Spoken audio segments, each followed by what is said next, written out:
For my Garifuna people, healing was never a trend. It was just our way of life. Our ancestors, they trusted the earth, drawing strength from mineral-rich thermal waters, untouched and alive. Nuwani Guifiti is crafted the same way it's always been. Real roots, real herbs, mixed by hand with purpose. This isn't something that you rush. You sip it. You feel it.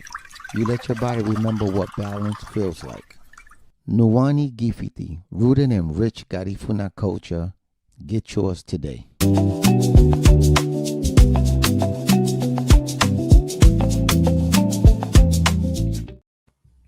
All right, family, about to get started. Once again, this show is brought to us by Nuwani Guifiti, my absolute favorite tonic in the world. Before we start the show, I'm gonna share the link and go to this website.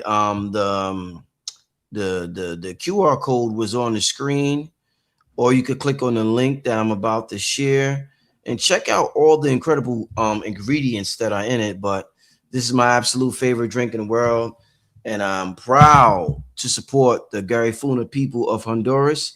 Make sure you get your tonic. Mr. G got the 6 ounce now, so it's some serious stuff now. So, and you get a free honey when you purchase it, a nice size stingless bee honey. So make sure y'all click on that link I just shared. With that being said, man, we got an incredible, absolutely incredible show lined up for y'all tonight. I want to take this time to welcome back to the platform. We had to cancel the show last week, but we are back this week. None other than Sharif Bey. Welcome back, my brother. Yes, sir. Appreciate it. Appreciate you, bro. Appreciate the opportunity. Peace to the family. Yeah, this is an exciting topic. It's an exciting topic for me personally. You know, what I was saying, I just want to say this to everybody offline, online, what I had said previously to Brother Rich offline. And, we're in trying times right now, people. Look around. You know what I'm saying? We're in very trying times, and it's going to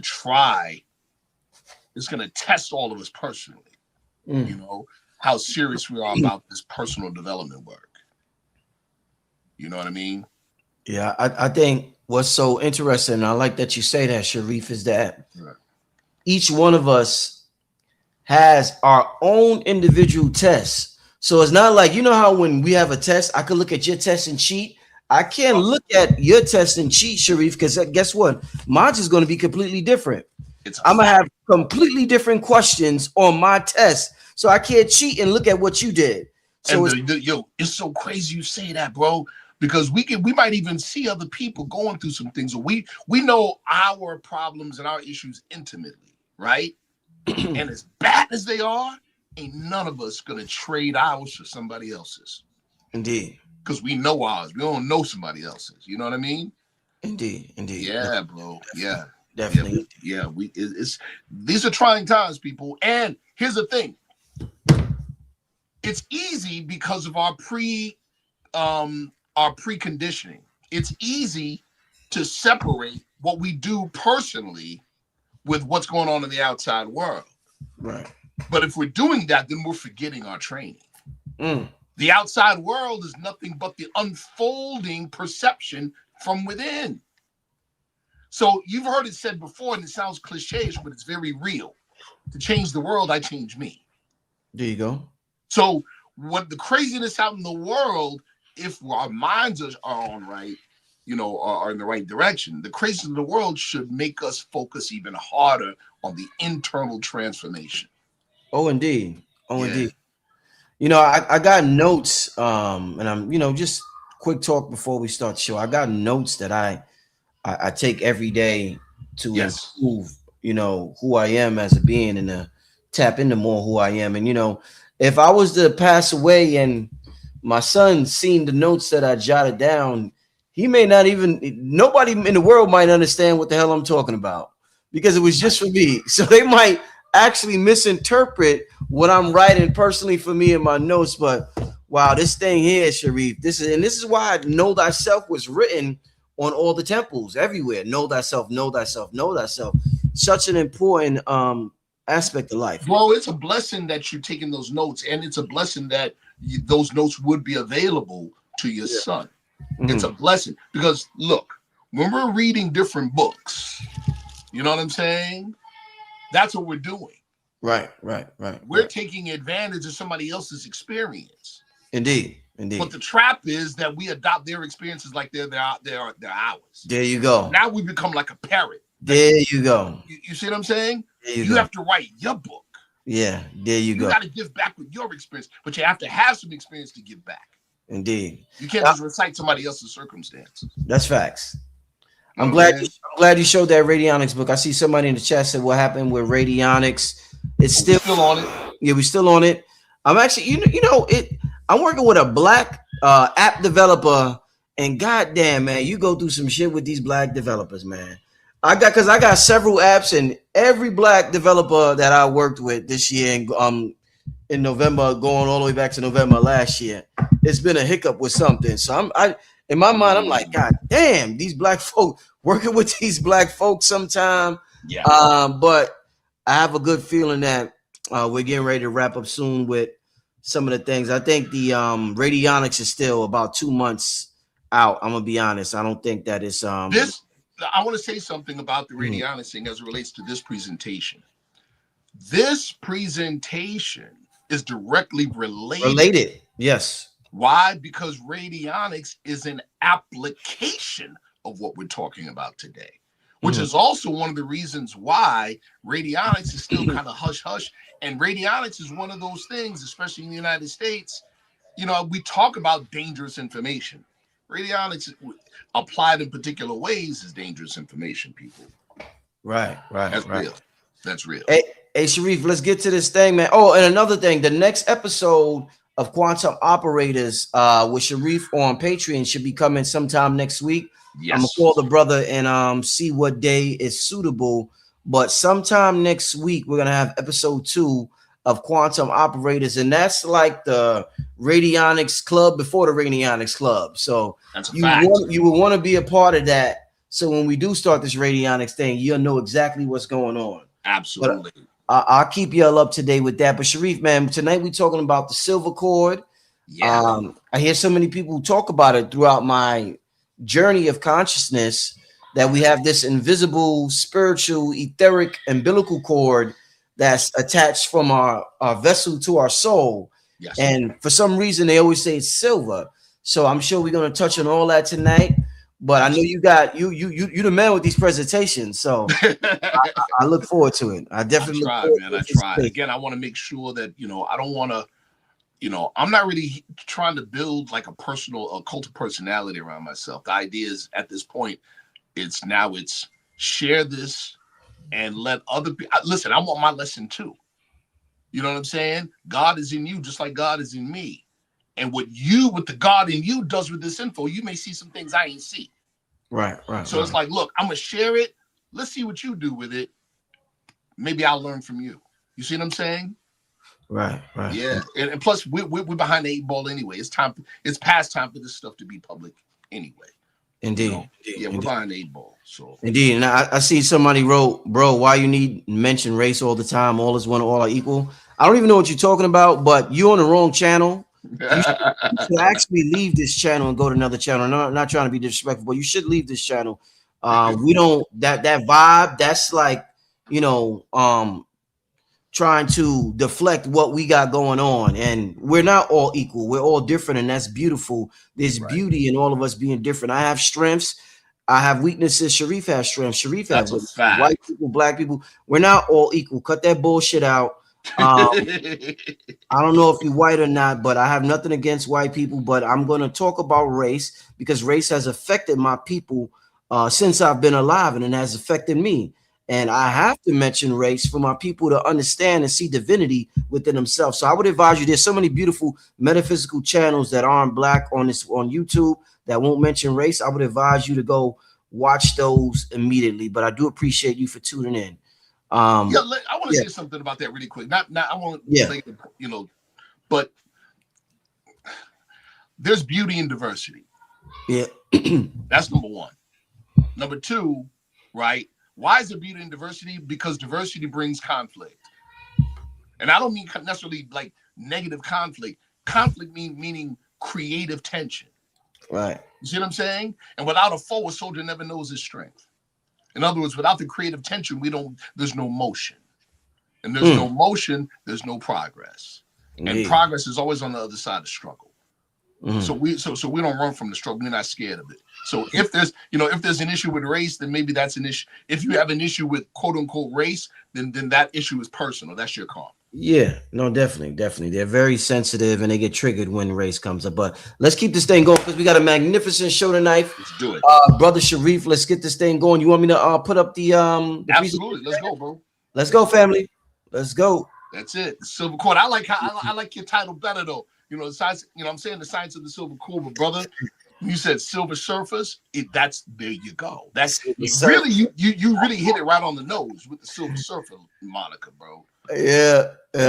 You hit it right on the nose because that is, the function and the purpose of the silver cord is for all of us to be our own personal silver surfers. Indeed, it really is when we hear the terms, or where we've heard the term silver cord, it's through, occult teaching, esoteric teaching, right? Right. And and as you put it before, it's talking about a connection between our physical selves and our other bodies, right? And other realities. So before we even discuss specifics about the silver cord itself, we have to first discuss the other bodies and the other realms that it connects us to. There you go. We have to do it in a way that's practical, that makes sense, even to a fourth grader. You see what I'm saying? That's very, very important. As you see at the top of the slide, you see the Sagala Institute for Bioenergetic Transhumanism. That's something of my own personal creation I've been working on for the past, 15 years. A lot of what I presented on your platform, right, is a result of this ideal. The Sagala Institute for Bioenergetic Transhumanism. Transhumanism is, when you hear the term transhumanism, most people are thinking about machine-human interface and like the next stage of human evolution through machine-human interface. That's not what I'm about.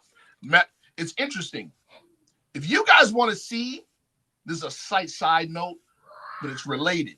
If you want to, man, oh man, if you want your vision, your geopolitical vision corrected, notice, let me say it again. If you want your geopolitical vision corrected, go to Hulu and watch Alien Earth. Watch the series. Man, oh man, it's going to start you right off top. It's going to start you with it. It's going to say, yeah, in the near future where this is occurring, there are no more nation states. Just like 500 years ago was the beginning of the end of empires. Last empire was the British Empire.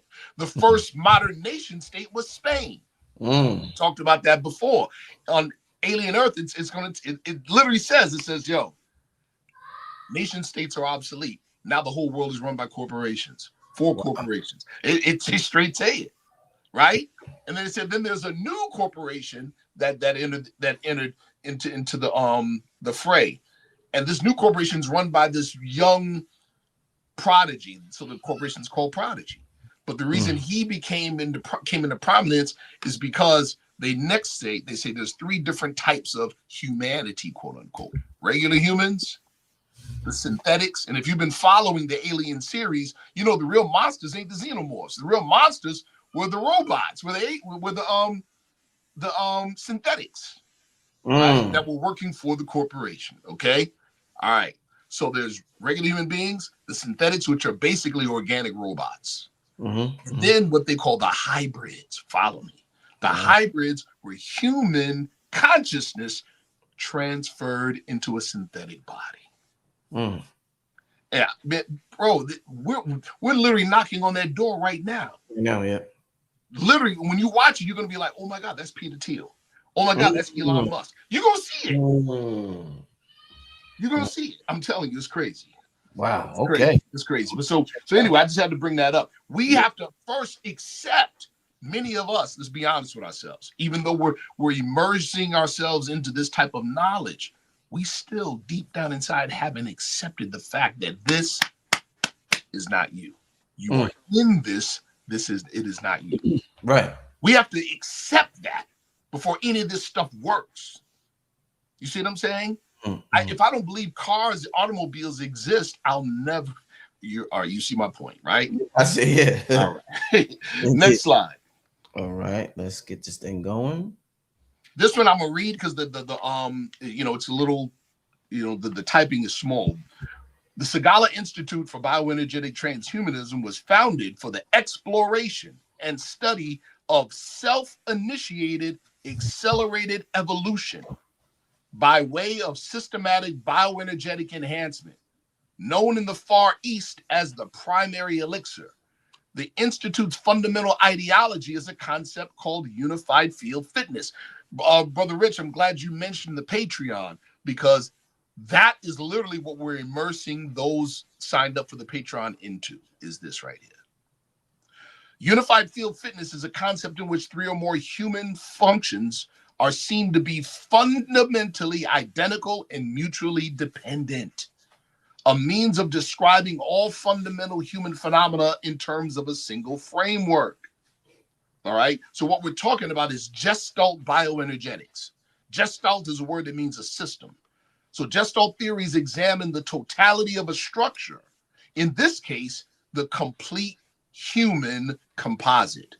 For each part of a gestalt or a system requires certain conditions and a fixed place to function properly within the whole. What happens to each part of this structure is determined by an intrinsic law inherent within the complete whole. And it is this intrinsic law that emerges to the conscious mind through the repeated working of gestalt mechanisms through unified field fitness. Essentially, the gestalt idea presumes that the whole is greater than the sum of its parts. So in other words, we'll get to it in the next slide. Paramount to the entire process is the development of the mind as the observer of the real in the now. To make this real and achievable, which is really a study of experiences within the various vehicles that make up the complete human being, the individual must be able to look for and categorize certain recurring phenomena within the exercises. The physical exercises create stimulus that activates certain feelings and sensations in the emotional or soul body and expanded awareness in the mental or spiritual body. Combined, they comprise a field of controllable stimuli, controlled because they're not haphazardly applied, but follow strict rules of application in time and space. The combined essences of the physical, emotional, and psychological stimuli form the countenance of the intrinsic law or the gestalt or the system. That's a lot of words to basically say that what I just explained is the ground level framework by which all occult, esoteric, and secret orders are founded on. All of them. Because all of them, to the best of their ability, exist to elevate you to this knowledge of the complete self. To elevate you into simple words, from manhood to godhood. Next slide.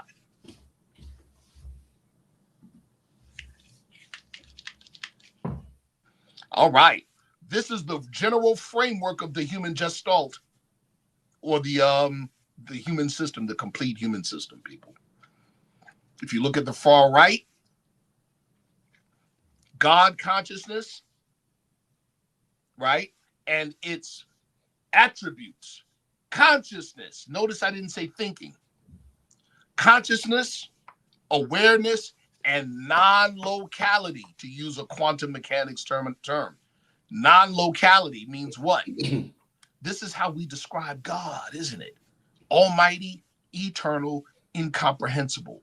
God doesn't travel anywhere because ain't nowhere God ain't. Omnipotent, right? That's it. Omnipotent means omnipresent. Right. If the power is everywhere, that means the presence is everywhere. See that? And so that is spiritual, relates to the omnipotent, the permanent, unchangeable principle. We go from there to the triangle. right? Now we have self-consciousness, thinking, understanding, reasoning, willing, memory. Why is thinking there? Why is thinking not in the circle for the or the category for spirit? Very simple. We've done this before a few times in previous shows, brother. We've done this exercise. Everybody here can close their eyes and think about something that made them mad or think about something that made them happy. The fact that you can observe your own thoughts means that there's a part of you above thinking. The question now is, what part of you is observing the thinking? See that? Here's another one, real simple. Sperm cells don't think, but sperm cells have intelligence. See? All right. Then, so that deals with the psychological. See, when we hear the term psychology, we think of it in a very, very myopic, small Western way, forgetting the fact that Western psychology was developed from the European trying to find proof of the existence of the human soul. See that? So the fact that you're thinking, that is happening on a higher dimension, which means you have a presence on a higher dimension. The fact that you can observe your thoughts means that the observer of the thought is even higher than the realm of thought. That means you also have a presence there as well. Now we go from soul to flesh. The world, what we call the plane of things made manifest. World consciousness. So spirit is God consciousness. Man and God are one. No separation. See that? Soul is self-consciousness. I have an individual existence within the mind of God. How about that? Flesh, world consciousness. Now I'm cognizant of the outer experience on the plane of manifest in the 3D world. This is the realm of our five senses: sight, smell, hearing, taste, and touch. That is dealing with the physiological. It relates to outer environment and to the carnal natures and the desires. The fall of man literally means man's consciousness shrinking from non-locality to a point locality, and then getting locked into that locality, so we think we are flesh. Does that make sense? Yeah, no, definitely. Yeah. Got you. Next slide, people. The origin of Western psychology, as I mentioned earlier, is the search for proof of the human soul. This is important to know, okay? Descartes was a French philosopher and mathematician. He's known for the phrase cogito ergo sum, I think, therefore I am. Carl Jung's work is amazing.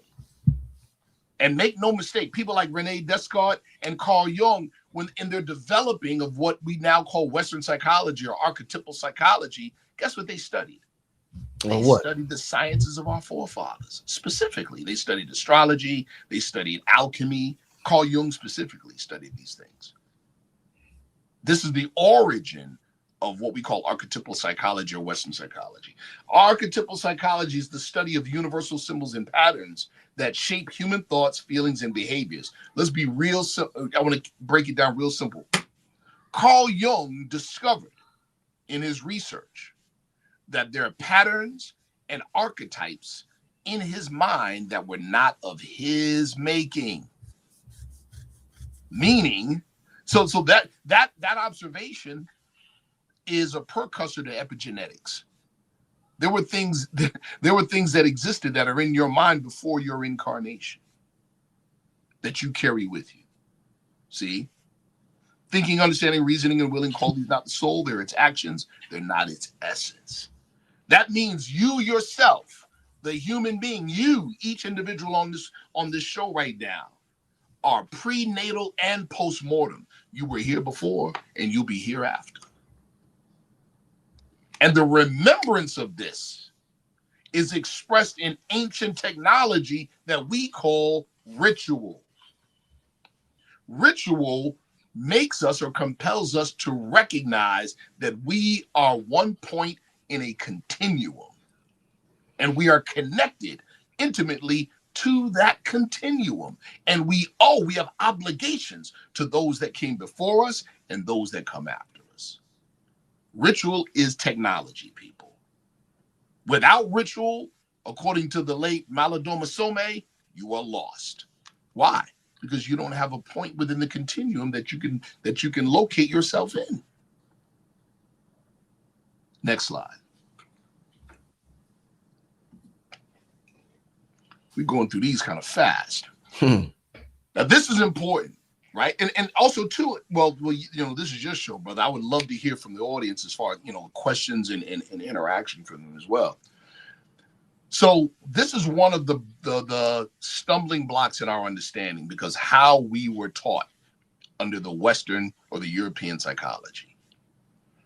Wait a minute, Brother Sharif, you're saying, okay, I'm flesh, but I'm also soul and I'm also spirit. That's three things. How can I, as a one individual, be three things? We're thinking wrong. We are thinking, the Western world thinks linearly. Our forefathers thought cyclically. Okay?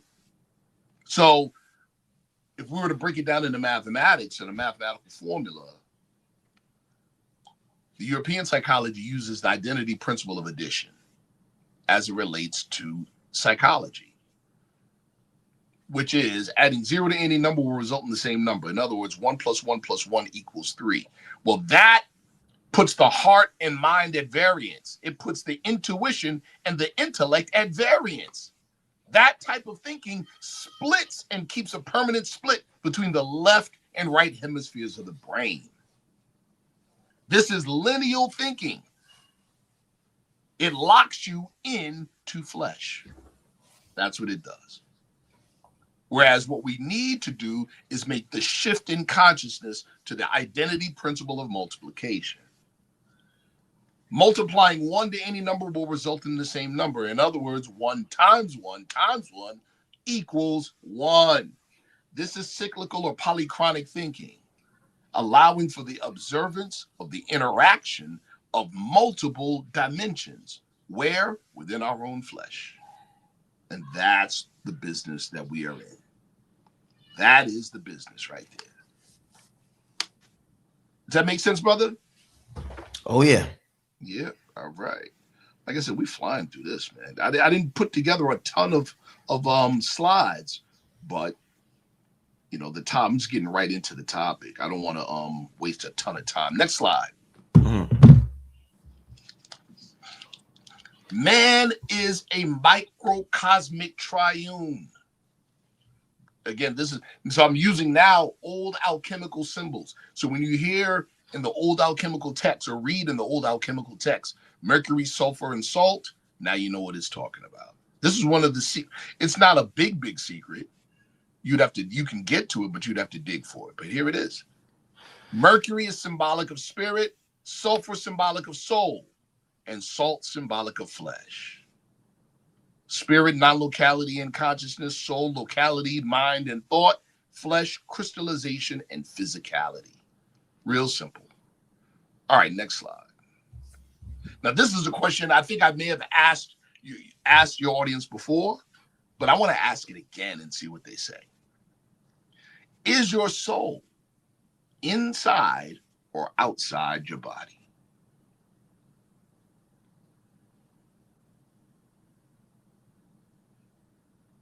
What do you guys think? Inside or outside? Shit, both, huh? I want to.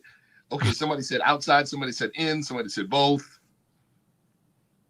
Is your soul inside or outside your body? We are soul. Somebody said both. Somebody said in, as above. All right, all around your body. That's interesting. All right, people. Here's the thing. There's a flaw in the questioning. Let me say it again. I asked the question, is your soul inside or outside? Is the soul inside or outside the body? The framing of the question presumes, listen close. I want everybody to listen very close. The framing of the question presumes that the body has a soul. That's incorrect. And that is incorrect. Let me repeat that. The framing of the question presumes that the body has a soul. That is incorrect. Here's an analogy I give to illustrate this for people. Let's say you're in a bathtub and you have a sponge and you submerge the sponge in the water. The sponge is your physical body. The water in the tub is your soul. Does that illustrate it a little better? Mm-hmm. So the proper presumption is that not that the body has a soul, but that the soul has a body. That is the proper perspective, people.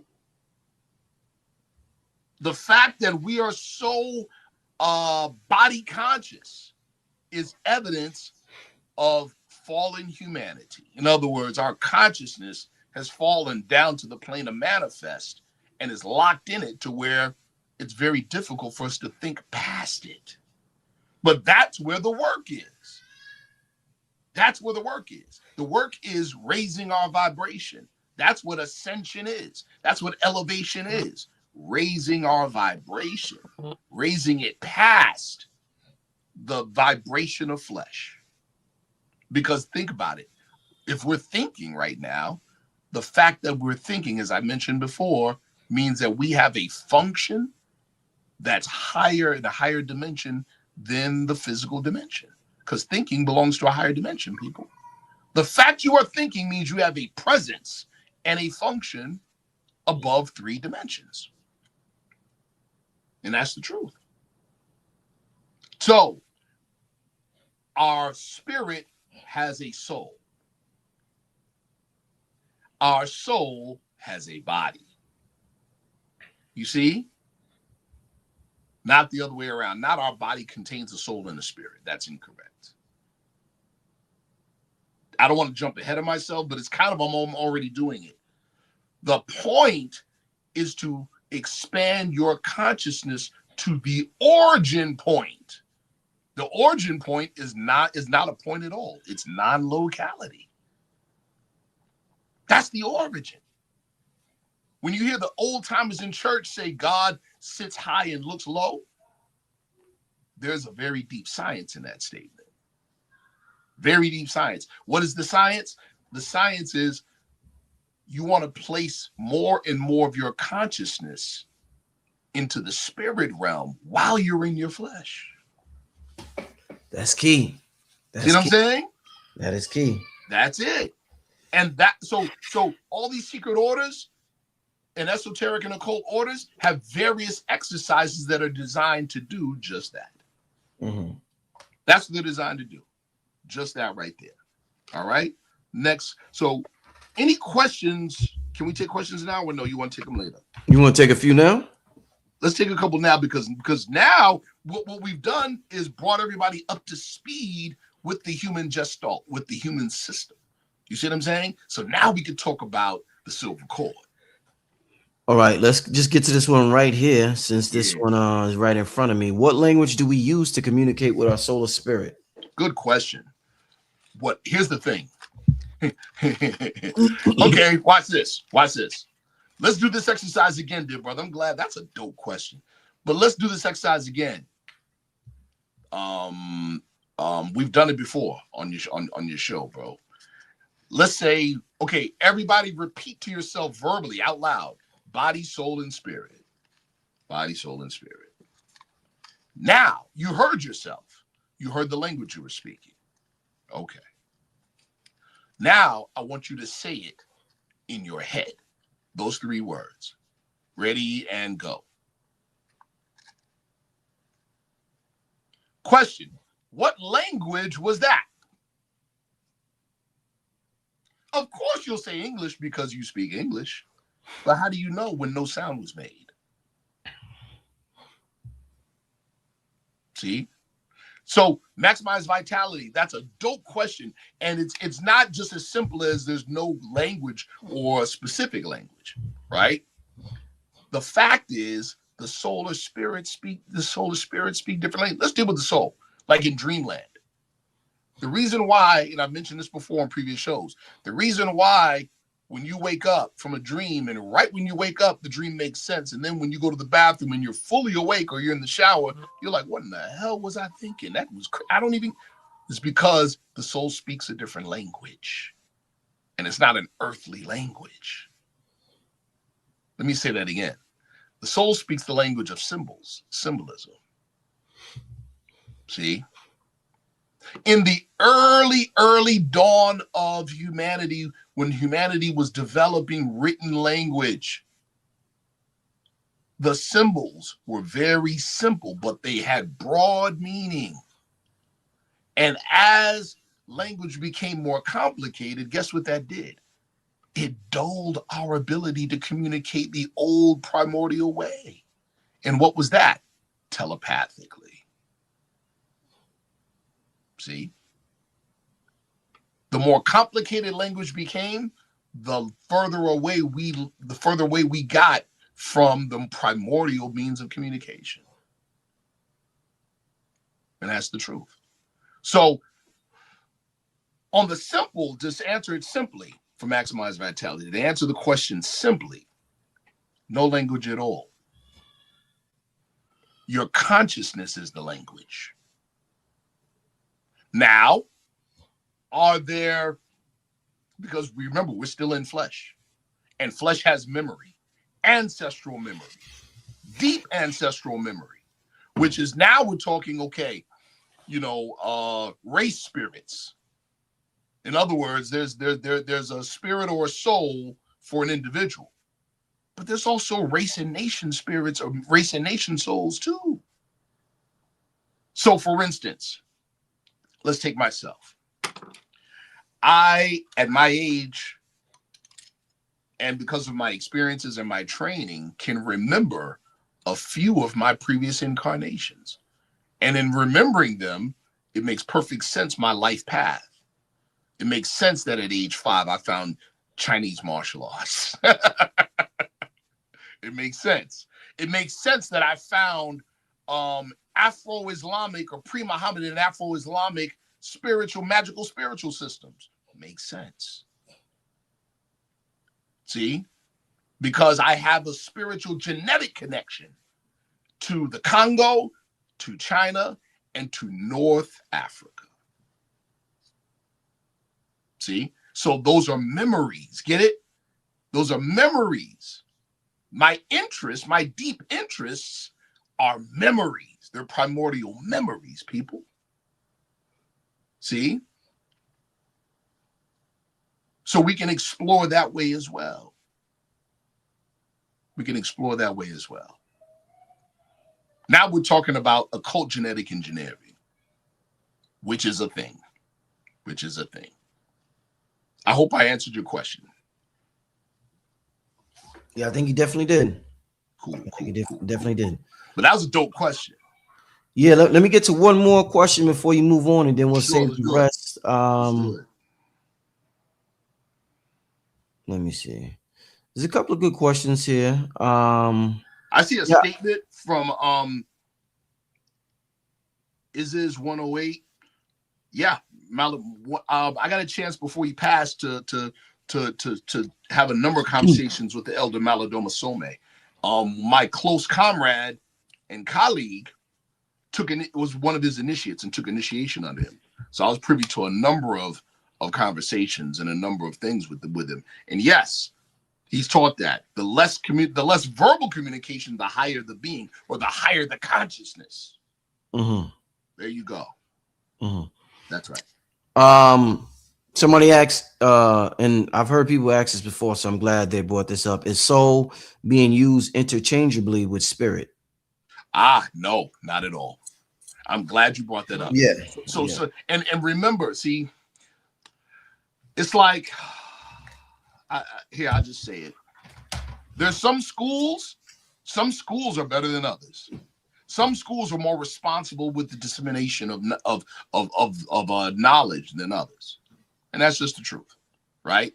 But at the end of the day, it's never the pot; it's always the chef. My point is here: some people will attribute the functions that we attribute to spirit with soul, and vice versa. They'll flip them around. So it's very important that we know exactly what it is we're talking about. All right. So when I say spirit, from my experience and from my schooling in the schools that I went through, spirit is the realm of non-locality and unmanifestation. You hear what I just said? Unmanifestation. This is why in religious language we say God is unknowable, because you can't intellectualize something that's beyond duality. If you go to the second or the first slide that I showed, or the second slide that I showed, right? Your five senses operate on the plane of things made manifest in 3 dimensions. That's where your five senses operate. Well, they operate firmly within the realm of duality.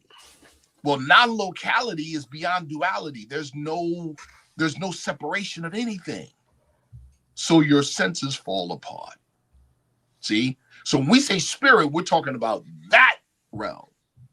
Soul is the beginning. It's the vibration of the spirit realm vibrating a little slower. So now things start to differentiate. Now I can say, in other words, the plane of soul is where the word I am, the power of the phrase I am originated. It's when you notice that you have an individual existence. This trickles down even psychologically to children. I teach martial arts as a full time, as you all know, right? I don't take children younger than 5. You know why? Because up till around the age of 5, really it's the age of 7. Really it's the age of 7 is when children start to realize, hey, I'm my own person. I'm not psychologically attached to the umbilical cord. See, prior to age 5, children can't see themselves as separate from their mother. See? So we can see the same dynamic played out microcosmically with children. The same dynamic. Prior to age 7, technically it's age 7. Prior to age 7, you don't see a distinction between yourself and your mother. From the grander scheme of humanity, at that level, we don't see ourselves, at the spirit level, we don't see ourselves as differentiated from our creator. At the soul level, we realize there's a differentiation. Wow, I'm my own person. See? So it's at that point of the I am, now we're talking about soul. See? And then in a further delineation, the point of crystallization, now the soul attributes take on flesh. The energetic attributes take on solidity. And now we have man in flesh. See? That's a great question. Is soul being used interchangeable with spirit? In this sense, no, not at all. Yeah, they got Sharif, they got some real good ones in the chat. And this is why I'm telling everybody, make sure y'all sign up to the Patreon or become a part of the Carbon Code Collective when it gets popping, because things like this, we're gonna go into this on times 10. And I'm glad you said that. And in the Carbon Collective, see, we're going from just mere conversation to practicality. Yeah, practicality, yes. Yeah. So it's one thing to talk about these things and introduce these ideas and have conversation. It's another thing altogether to investigate and experiment, to actually go into the lab. You see what I'm saying? I want to let everybody know this. A number of months ago, I was asked to lecture, and in part it was because of some of the presentations I've done on Brother Rich's channel. I was asked to lecture at a prestigious university in Washington, D.C., American University, right? And it was on ancient spiritual systems, their in its intersectionality with human bioenergetics and athletic performance. It's my life study. Long story short, they're teaching courses similar to this and had some roadblocks in their research. My lecture solved some of their roadblocks to the point where they offered me a research fellow position at the university. So what we're doing in the Carbon Collective is going to be what their American University is going to be basically paying me to do. So you definitely want to sign up. You definitely want to sign up. Indeed. Real quick, before you keep going, Sharif, I just want to say you're right and exact about being young, not separating yourself from your parents. I told this story before, Sharif. I remember when I was young.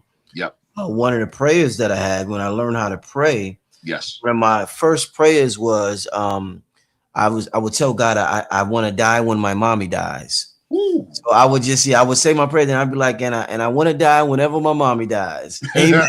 Amen. Amen. I would say amen. I don't know what the fuck I want to live without her for. I want to be here without my mother. You know what I'm saying? That's crazy. But that shows the width, though, bro. That shows, you know what that is, right? That's residual wisdom, bro. That's knowledge that you brought back, that you brought back from a previous. All right, see what I'm saying? That's what that is. That's what that is. See what happens with us. Let me tell you. Even in human development, you see in a microcosmic way of what happened to humanity. See, we were taught, again, like I said, under the European psychology, everything's linear. And we think that everything started one place and on a linear line went straight like this. No, you have this, right?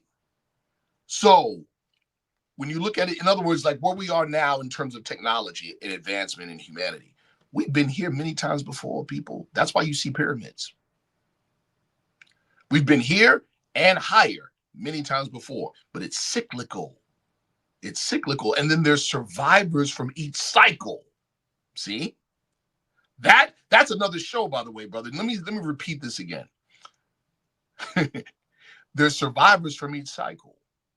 That is the real secret truth about so-called aliens. Let me say it again. There's survivors from the previous cycle. There's your real secret about aliens. That's why Hal Puthoff, one of the two men that created remote viewing and the Stargate project that the CIA funded, that's why Hal Puthoff wrote the paper Ultra-Terrestrial Models. That's why. He told me personally. He said he wrote it because there's too much emphasis on the technology and not the intelligence behind the UFO technology. Where did it come from? So he'll say, yeah, there are people out in the stars, different races or whatever, out in the stars, still as he's out in the stars. But guess what he said? He said this, he asked this one question, a couple questions. He says, okay, if they're that much more advanced than we are on Earth, why are we still here? Why ain't they just took over and got rid of us? Here's another question. What is so special about Earth that has their interest that they want to come here? You know what the answer is? What? The answer is this is home. That's the answer. Man. That's the answer. The answer is this is home. See? You're looking at, among other things, variations and versions of homegrown Earthlings from previous cycles. And those cycles are not just space cycles, but time cycles as well. See? Deep. Real. It's real. It's real. It's real.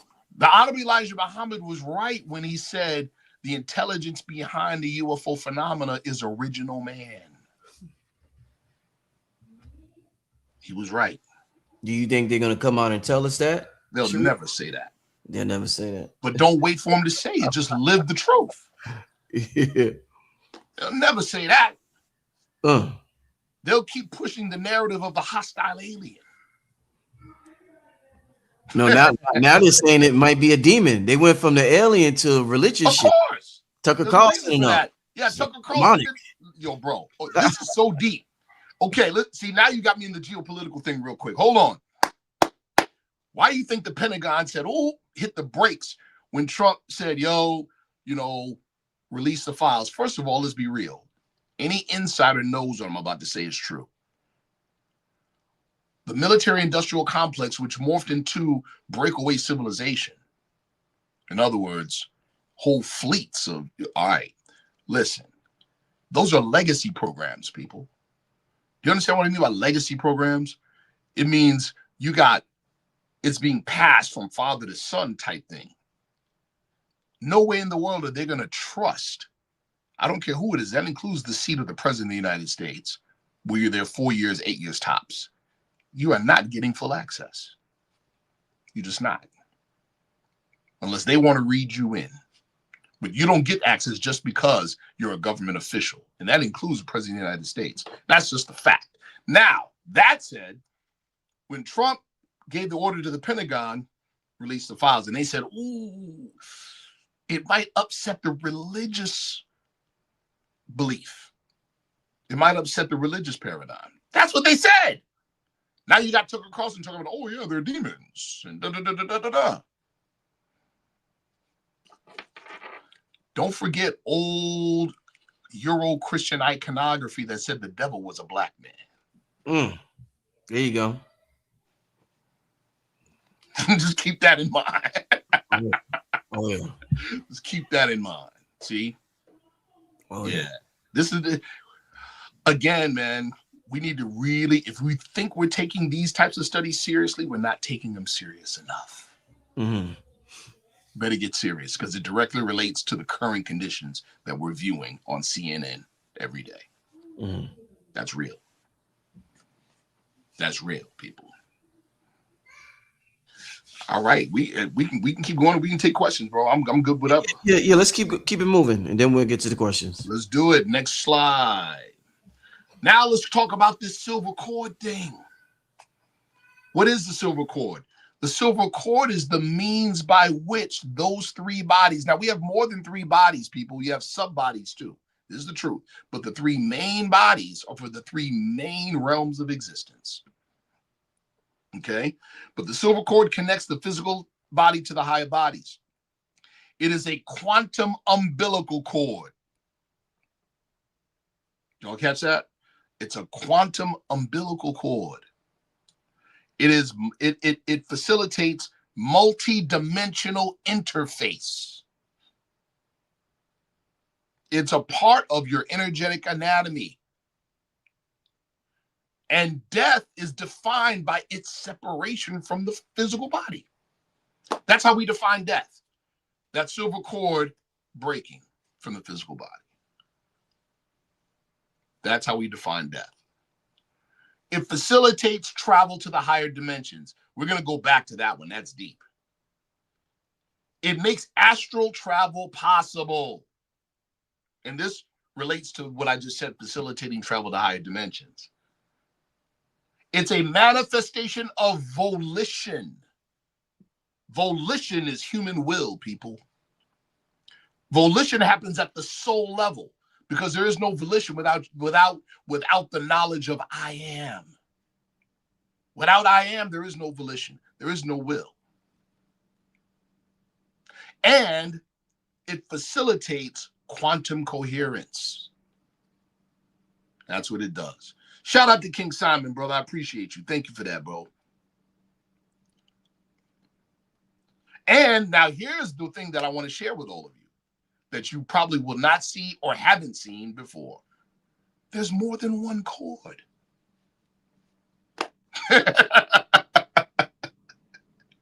There's more than one. One of the reasons why you hear silver cord, okay, Brother Rich caught on to that. He said, yeah, there's, they say silver. There's got to be a reason why.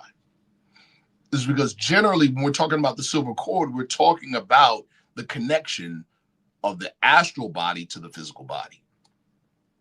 The astral body is one of those sub-bodies, okay, that exists on the plane of soul. Think of these sub-bodies as just different clothes, a different outfit, so to speak, right? All right. The astral body is the subtle body closest to our physical body. Let me say it again. The astral body is the subtle body closest to our physicality. Why silver cord? Because alchemically and hermetically, it relates to the planet, or it relates to the moon sphere. The moon, that's why. It relates to the moon sphere. The moon sphere is the sphere of perception closest to physicality. On the Kabbalistic tree of life, for instance, the Sephiroth Yesod, the ninth Sephiroth, which sits on the border between the plane of soul and the plane of things made manifest. If we map the tree of life on the physical body, that's the genitalia. See? And it's represented planetarily by the moon. Why the moon? In the Bible, or religious language, the god Yahweh, or the Tetragrammaton, Yod He Vav He, is a lunar deity. What was his responsibility?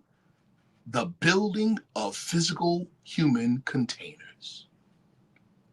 That's why, now I'm about to reveal an old Rosicrucian secret. That's why in the book of Genesis, follow me, the serpent, right? The serpent was Azrael. He was a Martian being, a Martian intelligence. The Martian intelligence, what did it say? Well, follow me, people. The Martian intelligence, what is the alchemical, or the alchemical metal for Mars? Iron. Color, red. Responsible for what? Building the hemoglobin into the blood. The ego, the indwelling ego, into the blood. That is why when they ate the fruit, they became what? Self-aware. The I am, remember? Okay. And then Yod He Vav He is walking in the garden. They hide. They said, why are you hiding? Oh, we were naked. How'd you know you were naked? What was the lunar deity was basically saying, where did you get self-awareness from? There you go. See? There you go. So the silver, as in terms of the silver cord, makes reference to the lunar deity responsible for building physical flesh. Does that make sense? Yep. Cool. There we go. So, but now there's more than one cord. What is the purpose of the cord besides connecting the bodies? So like in the old magical Sufi tradition, right? It talks about the various ropes, roping the body to the higher principles and functions. Why? Because man is the microcosmic universe, and the universe is the macrocosmic man. Okay? Let me say it again. Man is a microcosmic universe. The universe is a macrocosmic man. And I forget which temple it was in ancient Egypt or ancient Kemet. It said, man is a mortal God, and God is an immortal man. What is our work? Now I'm really jumping ahead, but I'll just say it. The work of masterminds, the great work, the magnum opus, is to blur the line between macrocosm and microcosm. So when I'm aware of all the various ropes or points of contact in my body, the microcosmic points, when I'm aware of their connection to their macrocosmic partner, all I got to do is turn the small gears. Well, first bring the small gears into proximity to the big gears. And then when I turn the small gears, the big gears move. Does that make sense? Indeed. Got you. Somebody says, is the lunar deity Allah? No, not at all. In ancient time, there was a feminine partner to Allah. We're talking pre-Muhammadan, called Alat, right? But remember, if we fall back, listen close, people. If we fall back into where there's a male deity, there must be a female deity, and we stop there, we're stuck in duality. We don't ascend higher than the flesh. We have to go beyond. Now, can we comprehend unity beyond duality? No, but can we experience it? Yes. Yes, we can experience it. Can you verbalize it? No. And that is the definition of a true secret. Meaning it goes back to what Brother Rich was saying about his own problems and my own problems. Your problems are your problems. They're for you. They're for you. And you might describe your problems to me, but I can't fully comprehend them. I can't. I can only comprehend mine. I can empathize with yours. But everybody has their own karma. See? Everybody has their own karma. Somebody, alchemy gold said everything is duality. Okay, let me add something corrective to that statement. First of all, I agree. It says everything is duality. Unity is beyond thingness. Try that on. See? Unity is beyond thingness. That's why in Islam we say Kuhu Allahu Ahad. Allah is one, not one God, oneness. And there ain't nothing outside of oneness, people.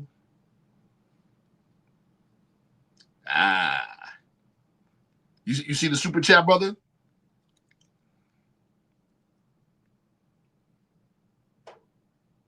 I'm sorry, I keep putting this on mute. And I'm talking. Worries. Yeah, let's did you finish with this slide yet? Because I'm gonna save that for a little later. Okay, save it for later. Yeah, next slide. Let's go. I'm gonna spend a ton of time on this next slide. Okay. All right. I mentioned before, I said, yeah, there's more than one point of access. There's more than one chord. More than one. And there's planetary access, elemental access, planar access. So planar access, we're talking about, now we can talk about astral travel. Here we go. Planar access. There's the spirit plane, soul plane, physical plane. All right. On the physical plane, we're quite familiar, right? Two things cannot occupy the same space at the same time. Two things cannot occupy the same space at the same time. Well, on the plane of soul, not only is it possible, it's routine. Different laws of physics on each plane. Now, you hear people talk about the dangers of astral travel, right? Leaving their physical body and going off. First of all, you do it almost every night. Animals astral travel. They're just not doing it consciously. When we talk about lucid dreaming, now we're talking about conscious astral travel. And people talk about dangers. Okay, you leave your body, it could be possessed and blah, blah, blah, blah. That's only if you're doing it wrong. And what constitutes doing it wrong? Taking on the wrong state of mind that you are leaving your body. That's the wrong state of mind. The fact that you are thinking means you have a soul body. And that soul body, listen close, is already on the plane of soul. So your soul body ain't traveling from your physical body. It's already there. Your spirit body, already there. Okay, Sharif, well, if that's the case, then what's doing the traveling? A portion of your waking consciousness is doing the traveling. There's your answer. You're just transmitting or directing a portion of your waking consciousness into the soul body. That's it. See, when you're dreaming and you're doing it unconsciously, right? Your soul body, your subconscious is animating the soul body. But again, your subconscious speaks a different language. It speaks the language of symbols. So that's why a big part of training in esoteric and occult schools is lucid dreaming. So that you bring your conscious, your waking conscious into the dream state. And like Brother Rich was talking about earlier about writing down notes in the sun, you journal it, you write it down, you write your experiences. This is part of the scientific process. See? All right. Now watch this one. There's planetary connections. If you look at the left, the upper left emblem, that's from my personal notebook. You'll see a very interesting diagram. You see a man in the center, and you see a big circle, and you see the planets on points of the circle. You see arrows on the circle going different directions. Now watch, I'm going to explain it. Brother Rich, I don't know if you can blow that part of the slide up. Can you do that? I wish I could, but I can't. No worries, people can see it. No worries, people can see it. Right? You see the circle, the arrows going counterclockwise. Right? They're going counterclockwise. If you look at the top, you see Saturn. What day is Saturn? Who can tell me what day is Saturn, people? That's Saturday, right? That's right. And so the next day is what? Sunday. You see the sun. The next day is what? Monday. You see the moon. Next day is Tuesday. You see Mars, and so on and so on and so on. You see that, right? Mm-hmm. Okay. Now that's what we call the what happened? Oh, woo, you nice, Rich. Yeah. You nice. So that's what we call. So now I'm giving you guys a little bit of information that our Patreon group will get. They're just going to get it in way more detail, right? So when you look at the circle, you're looking at what we call the day orbit. In other words, the order of the days in the week. That's the day orbit. But if you look at the heptagram inside the circle, the 7-pointed star, you see arrows going counter or clockwise. That is the planetary orbit. Okay. You see Saturn going to Jupiter. So Saturn, the Saturn point is at the top of the head. You see Saturn going to Jupiter. Jupiter's point of access is the third eye point. When it's at rest, when it's moving, it's on the right hand. Then from Jupiter, you see it going to Mars. That's the throat chakra, throat point, when resting. But when it's active, it's on the left hand. See? And then from Mars to the sun. The sun is the heart point. When dormant, when active, is on the right knee. And then from the sun to Venus, solar plexus, and that goes from when it's at rest, when it's in motion or active, it's on the left knee. And then from Venus to Mercury, Mercury's the navel point. The navel point, that's when it's inactive. When it's active, is on the right foot. And then finally, from Mercury to the moon, that's the genitalia. From the moon, and then that's when it's at rest. When it's active, it's on the left foot. So what you're looking at is a diagram. Each one of those it's literally triangles. Triangles from the resting point to the acting point to the macrocosmic point of the planetary sphere. There's a whole lot in this one diagram.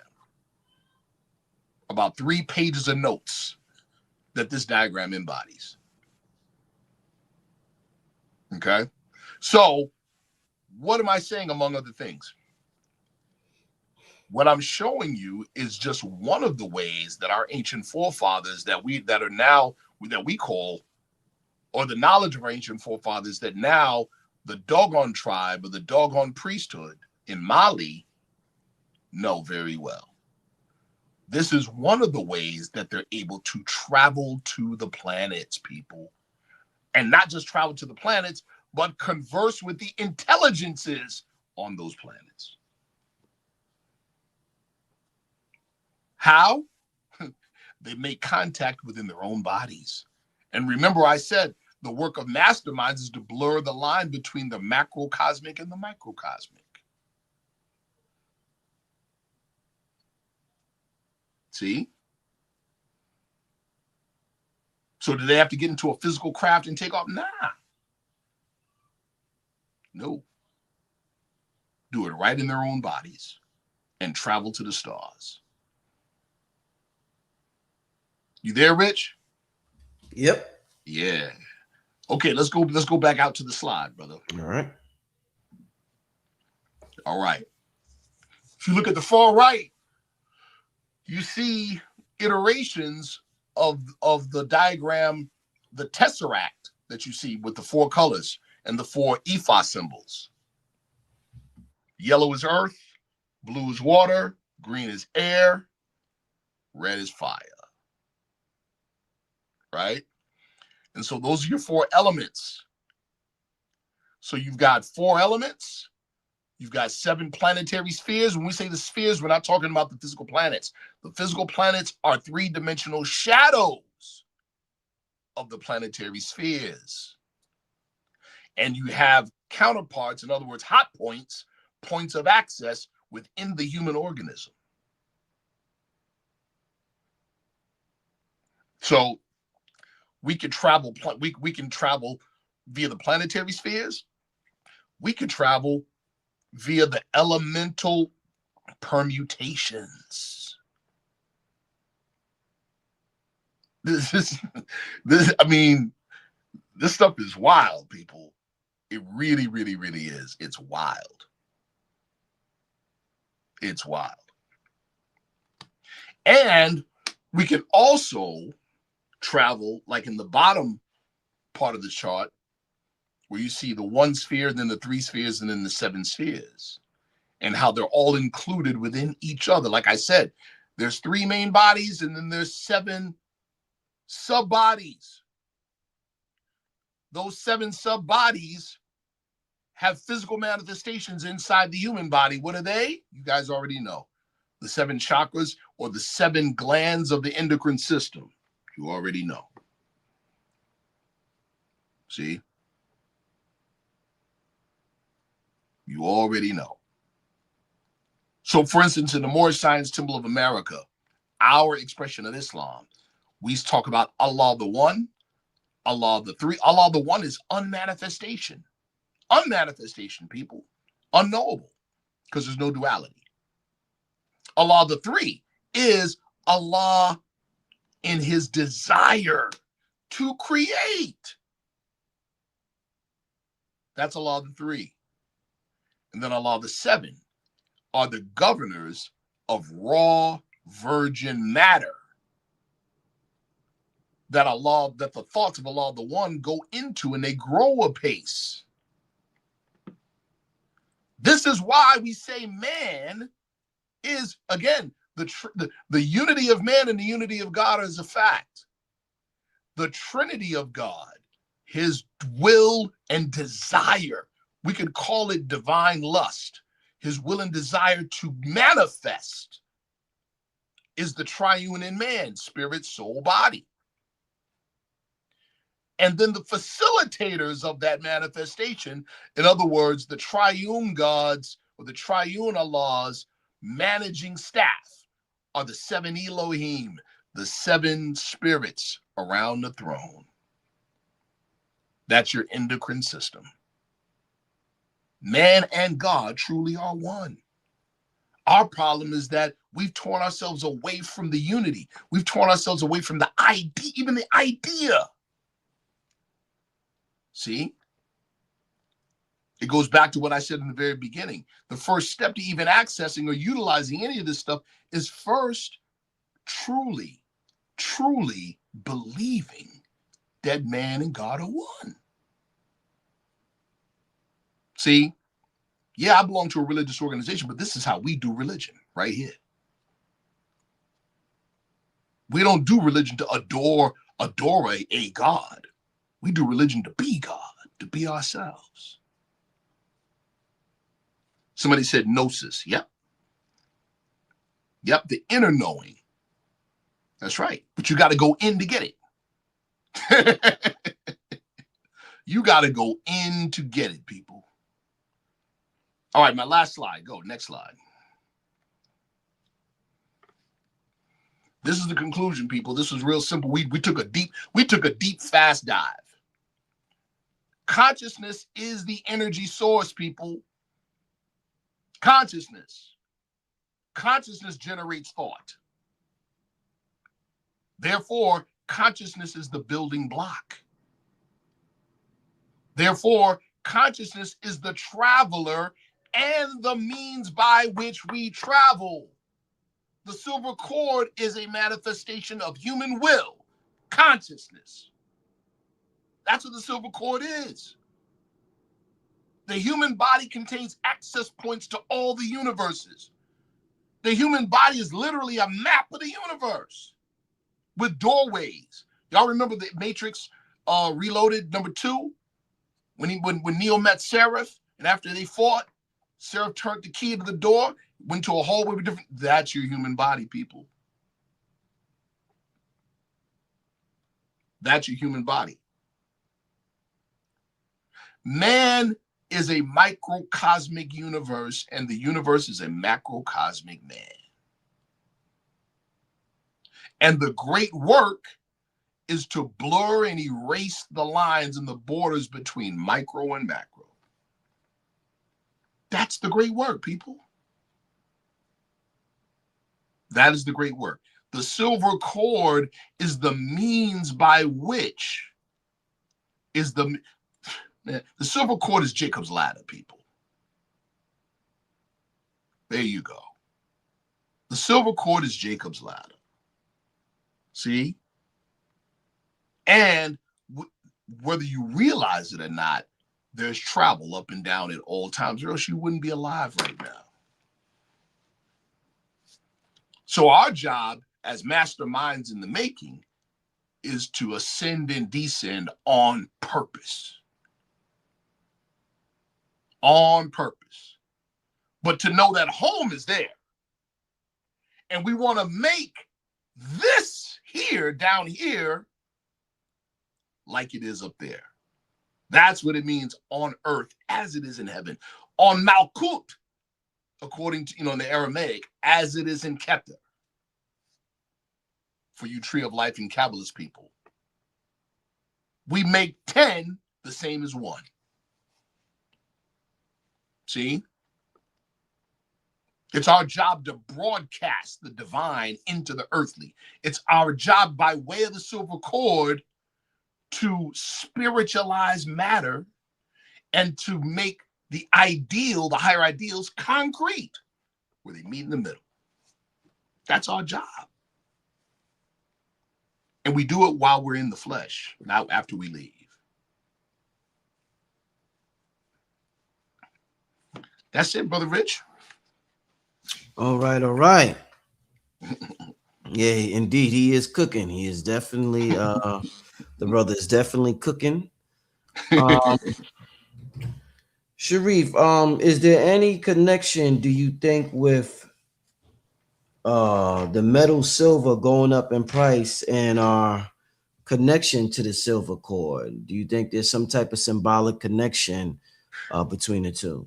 That there's a possible one. I never thought of it that way. Rich, Rich, your mind is unplugged, bro. I love how your mind works. That's dope. Another class we could do, or another show we could do, is on the alchemical metals. Okay. The alchemical metals. Right. Yeah. Like tin. Tin is the alchemical metal for Jupiter. Lead is the alchemical metal for Saturn. But there's reasons why. See, I can say that, people can repeat it, but it don't mean nothing, right? Why is Saturn connected to the alchemical metal lead? You see? Here, watch. Let's do it with elements. Let's do it with elements. You got earth, water, air, fire. Earth represents physicality. Water represents emotions. Air represents intellect. Fire represents intuition. Right? From an energetic perspective, because the elements are energy and motion. Let me say that again. The elements are energy and motion. They're not physical things. Right? So which way does fire go? Which direction does fire go? Up. Which way does water go? Down. Which way does air go? Out. Which way does earth go? In. There you go. You see? So now we have just knowing that simple thing, we have a very powerful tool to analyze our own thinking. Happiness is a fire thought. Sadness is a water thought. You see? Deep. Yeah. That is deep. Because we're talking energetic directions. Right. That's what we're talking about. Another question on silver, Sharif, is that I've heard different things when it comes to silver. Like when we see somebody grow silver hair, like you got the gray beard. When we see people at an early age grow gray hair, some people in the health community might say you're lacking minerals. Some people in the spiritual community might say that's an old soul right there. That's an advanced soul. So different groups say different things. What do you think about people who grow an enormous amount of gray hair at an early age, my brother? That listen, you know, the prophet Isaiah in the Bible talked about during these times, like that we're approaching right now. It's gonna be babies born with gray hair. You know, in other words, old souls returning. Old souls returning, and they don't. And most of the time, the old souls returning don't return voluntarily; they return reluctantly. Shit. They're, you know what I'm saying? They know what they're in for. They know they feel the weight of the responsibility for the incarnation. You know, right. I would tend towards, from my own experience and from my own study, I would tend towards, you know, okay, the people talking about, oh, you like minerals, they're speaking purely physiologically. Right. Their thinking is stuck on the plane of manifest. Right? When you say things like whether you're really knowledgeable about it or not is irrelevant. When you said, oh, that's an old soul. Oh, your mind is elevated. Your mind is elevated beyond the flesh. You're starting to be able to do, as we say in the Moorish Science Temple of America, see with the eyes of soul, to be able to see the essence and purpose of a thing. See? So yeah, that's my thought on it. My thought is that, yeah, you know, the more gray hair you see, I'm not talking about myself. I'm an idiot. I learned, trust me, I'm a knucklehead, man. I know what I know because I got whipped a lot. You know what I'm saying? That's just, I'm just being honest, right? But there are people that, you know, have the gray or whatever because of what you just said. You know, they're an old soul. And they have a lot on them. They got a lot of weight on them. A lot of weight on their soul, a lot of responsibility, a lot of sense of duty. Right. And that takes a toll on your flesh. So one of the things that we're going to talk about in the Patreon is with a number of these exercises that we're going to do. They're real exercises to develop the senses of the soul. Develop the senses of the soul. The soul as a body. The soul, there's a soul body. It has senses too. Not just the physical senses on the physical plane. But in doing so, because you're in flesh, when we do these types of exercises, it's going to take a strain on your body.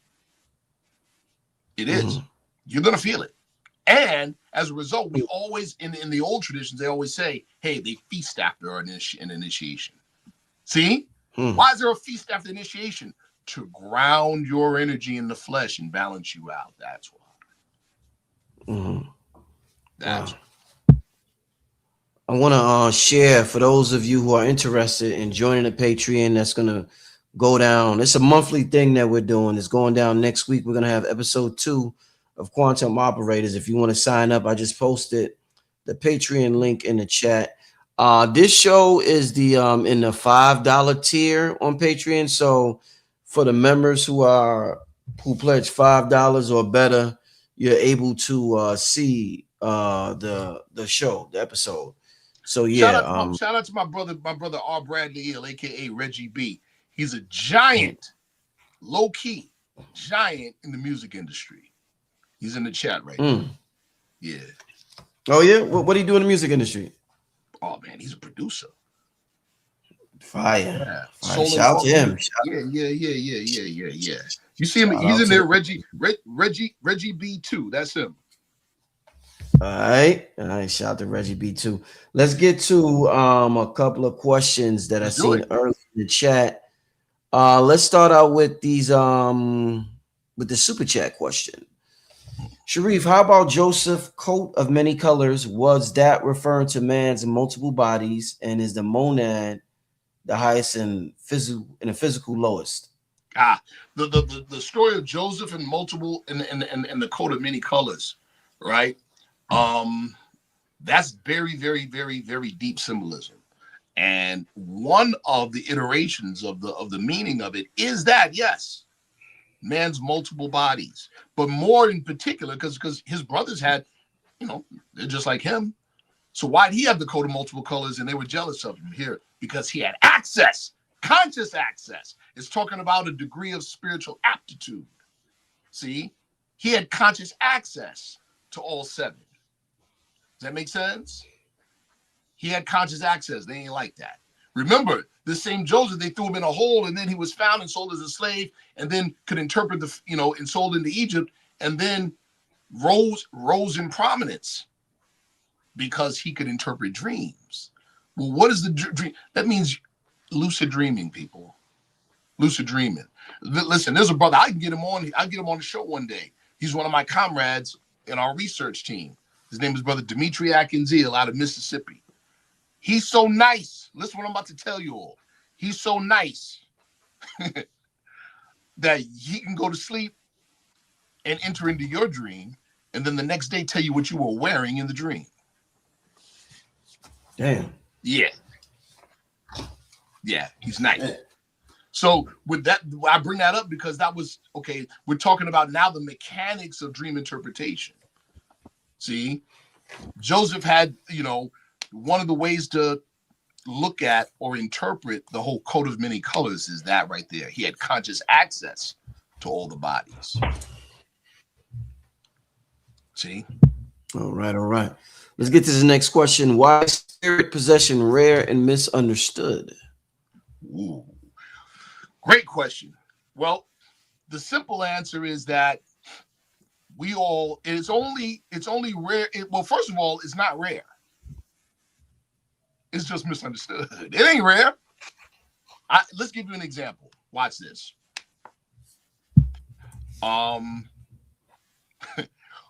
Everything you see that's physical.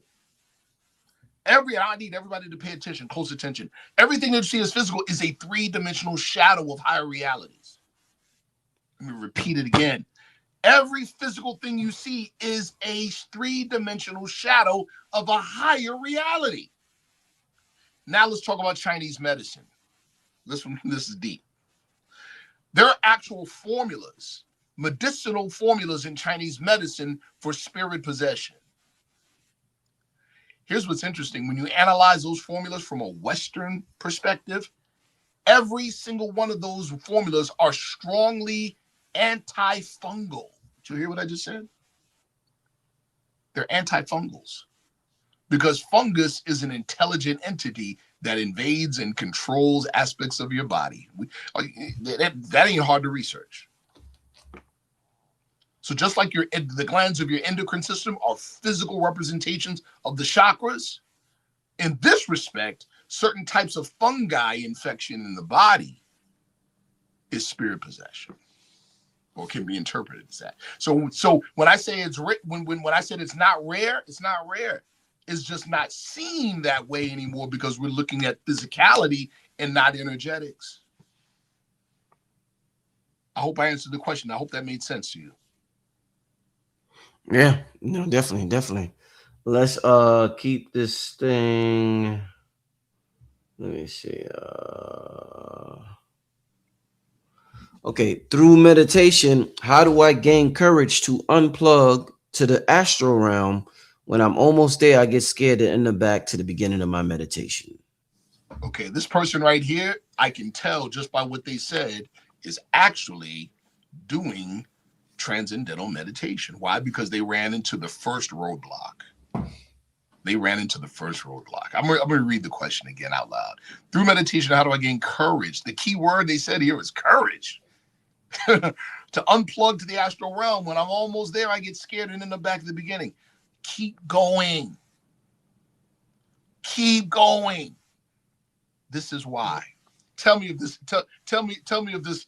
If this doesn't sound familiar to you personally. You're meditating, or you're in the process of approaching meditation. Because meditation ain't something you do. Meditation is a place you go, right? So you're in the process. And then something deep inside you says, yo, you got to stop. You almost like you're going to die. Like you're going to disappear. You're going to lose yourself. Isn't that what you feel? That you're going to lose yourself? You know what that's called in old classical literature on the topic? It's called the guard at the threshold. You know what that is? That's your ego. Because all of us suffer from the fact that our true selves have fallen to sleep and we let the ego take the wheel. So the first step is retaking the wheel from the ego. But the ego is like that young rambunctious knucklehead that you left in charge of the house while you went to sleep. You left him in charge long enough, he thinks he owns the house. See what I'm saying? So just keep going. You'll get past it. But that's the guard at the threshold, right? There's a threshold. That threshold is you meeting you shaking hands with your true self. But you have to get past that guard. See? Yep. You got to get past that guard. But see, and the guard, see, remember what I said, the ego is masquerading as the true you. And it doesn't want to relinquish the power. So yeah, that's why you feel like, oh my God, I'm losing myself. I remember I can describe my example, my experience like that. It felt like, you ever seen things pixelate? Like it's about to, that's what it felt like my body was doing. It scared me to death.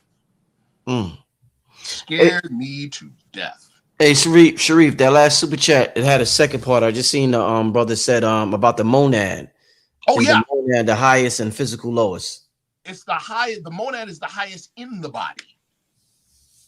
The monad, again, so monad is like a Gnostic term, for everybody, right? Or a Neo-Pythagorean term, Neoplatonism. I'm sorry, Neoplatonism, right? The monad is the individual spark of the divine inside of every human being. So we say in the Moorish Science Temple of America, we call the monad the highest self. It can't pass away because it is Allah in man. Now, there's a difference between Allah and Allah in man. Here we go. Because the universal Allah or the universal deity is oneness, is completeness, wholeness, unmanifest. But we all grew up hearing, whether you were in church or not, you heard John 3:16, for God so loved the world, he gave his only begotten son, and blah, blah, blah, blah, blah, blah. That's not talking about the physical Jesus of 2,000 years ago. Let's just say it includes him, right? What's it talking about? Here it is. The world is manifestation. There's the creator and the created, the creation. But there's such a connection between the creator and the creation that guess what? He has a presence inside his own creation. That's what John 3:16 really means. The monad is his presence in creation. Creation is God's mirror so he can see himself. But everything in creation is subject to what, people? Time. So our development takes time. What is the development? The perfect, pristine reflection of God inside his own creation. That's our job, people. That's why we're here. That's why we're here. So the monad is the highest in creation, in man. Somebody asked in the chat, Sharif, where can I buy a black fez like Sharif?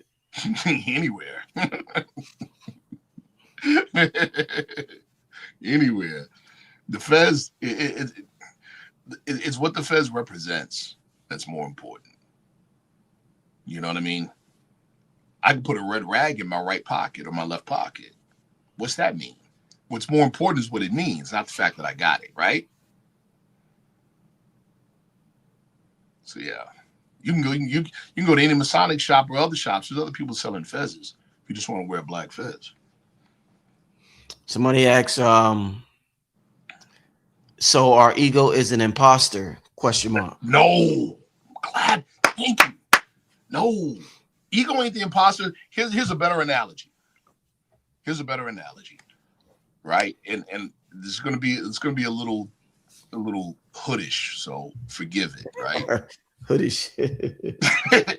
You you were the man on the block. You were doing your ones and twos on the corner. You know what I'm saying? And you have you got this nice chain, but you got a younger brother, and he idolizes you. Of course, you don't want him doing what you're doing, but he idolizes you. And that chain you wear is a symbol of all he idolizes. You get caught, you get popped. You got to go up in the mountains for a few years. So you say, look, you tell your little younger brother, look, man, you got to hold it down. No, don't go out there and do what I do. I took care of all of that. Mom is good, but here you got to hold this chain down till I get back. Of course, he's happy. He's giddy. He's like, yeah, because he idolizes you. But you gone 4 years, 5 years, 6 years. What happens after a while? He gets used to that chain, don't he? Now you back after 6 years, 7 years. Yeah, I'm back, little bro. Give my chain back. He's be like, yeah, what chain? Right? What you talking about? This ain't your chain. This is my chain. I held this down for that. Yeah, you get my point? So the ego's not an imposter. The ego has a job. Here's the job of the ego. The job of the ego is to retrieve outer information from the outside world and bring it to you. That's the job of the ego. What we've done is we've fallen asleep and let the ego do our job. I can prove it. How many times in the streets, give a percentage number, people got killed over embarrassment or loss of reputation? Right. That's damage to the ego, people. That's damage to the ego. See? That's damage to the ego. One of the biggest things that we fear as human beings is, guess what? Embarrassment. Because we take, follow me, how the world sees us as us. Get it? See? You know what they call that in psychology? The mask of the ego getting stuck to the face. Wow. We forget that it's a mask. There's what we see in the mirror, and then there's what we present to the world. We begin to think that what we present to the world is the true self. See? So the ego's not an imposter. We just made the ego bigger than what it should be. We gave up our birthright for a bowl of soup.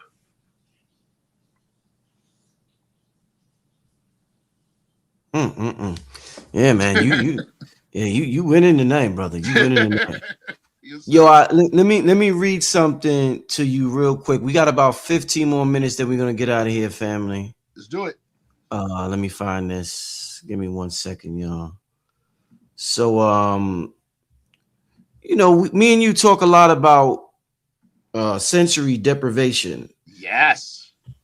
And so one of the things that I do, I remember I did it when I was, I used to do it off and on when I was about 20, probably 21 years old, 22 or something like that. And it was extremely effective form of meditation.